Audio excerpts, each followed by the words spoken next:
지금 전 세계가 또 하나의 바이러스 때문에 바짝 긴장하고 있습니다. 팬데믹의 기억이 아직도 생생한데 이번엔 훨씬 더 치명적인 위협이 오고 있다는 경고가 나오고 있거든요. 그 이름은 바로 니파 바이러스입니다.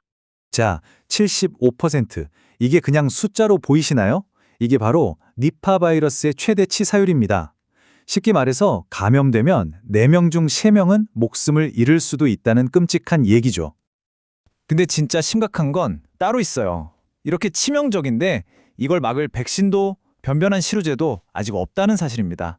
지금으로선 빨리 찾아내서 격리하는 게 유일한 방법인 셈이죠.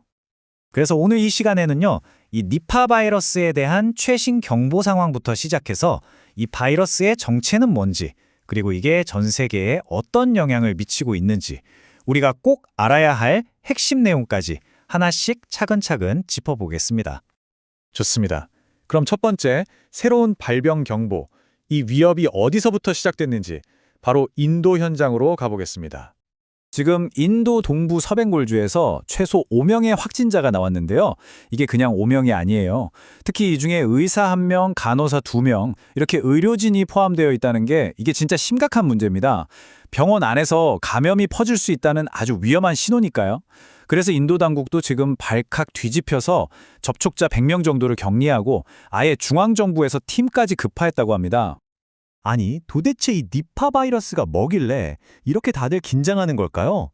지금부터 그 정체를 한번 제대로 파헤쳐 보겠습니다. 이게 사실 완전히 새로운 바이러스는 아니에요. 1998년에 말레이시아에 있는 돼지 농장에서 처음 발견됐거든요. 동물에서 사람한테 옮는 우리가 인수 공통감염병이라고 부르는 바로 그거고요.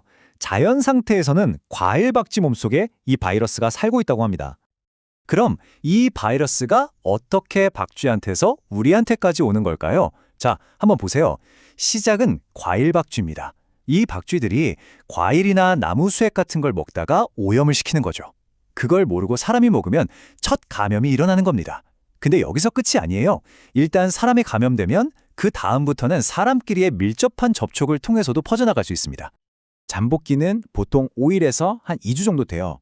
처음에는 그냥 감기처럼 열나고 머리 아프고 이 정도로 시작하는데요. 이게 심해지면 뇌에 염증이 생기는 뇌염으로 가고 발작까지 일으킬 수 있습니다. 진짜 무서운 건요. 일단 이렇게 중증으로 딱 넘어가면 불과 하루 이틀, 그러니까 24시간에서 48시간 만에 혼수 상태에 빠지거나 사망할 수도 있다는 거예요. 정말 순식간이죠. 자, 그럼 다시 이 사태의 진원지인 인도로 한번 돌아가 보죠. 현장에서는 지금 어떤 일들이 벌어지고 있을까요? 인도 서ben골주 상황을 딱 정리해보면 확진자 수는 아직 많다고 할 수는 없지만 진짜 위험한 신호가 켜진 겁니다. 바로 의료진이 감염됐다는 거. 이게 왜 중요하냐면요. 바이러스가 가장 철저하게 통제돼야 할 병원 안으로 뚫고 들어왔다는 뜻이거든요. 인도 당국이 접촉자 추적에 사활을 거는 이유가 바로 이겁니다. 그런데 말이죠. 인도라는 한 지역에서 일어난 일인데 왜 전 세계가 이렇게까지 촉각을 곤두세우고 있는 걸까요? 여기에는 다 이유가 있습니다. 일단 바로 옆에 있는 중국은 난리가 났습니다.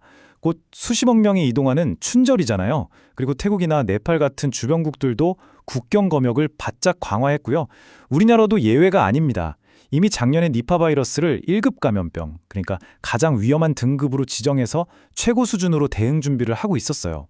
세계보건기구 WHO도 올해 이걸 우선순위 병원체 목록에 올렸습니다. 그만큼 전 세계적인 위협이 될 수 있다고 보는 거죠. 바로 이 문장이 지금의 분위기를 딱 보여주는 것 같아요. 특히 중국에서는 코로나19 때 겪었던 그 끔찍한 봉쇄를 떠올리면서 제발 또 그런 일은 겪고 싶지 않다는 목소리가 아주 커지고 있습니다. 그 트라우마가 아직 생생한 거죠.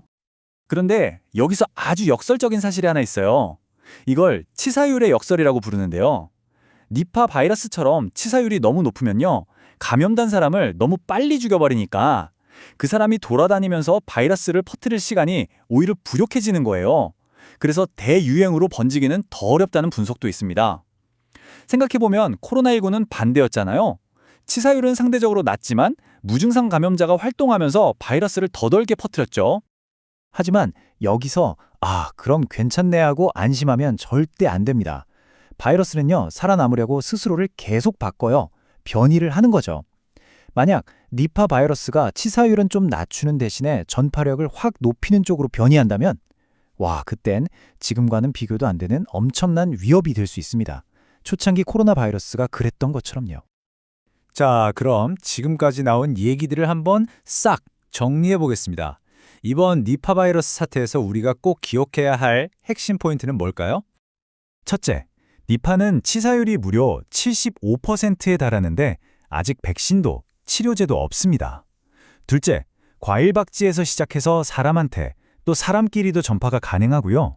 셋째, 이 높은 치사율이 아이러니하게도 대규모 확산을 막는 역할을 하기도 한다는 점. 하지만 넷째, 우리가 코로나19를 겪으면서 전 세계 감시 시스템이 정말 빨라졌다는 건 좀 다행인 부분입니다.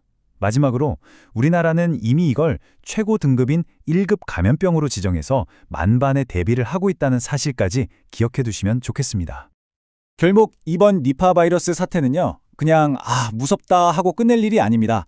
이건 우리에게 보내는 경고장이자 팬데믹 이후 우리가 얼마나 더 강해졌는지를 확인하는 일종의 시험대 같은 거예요.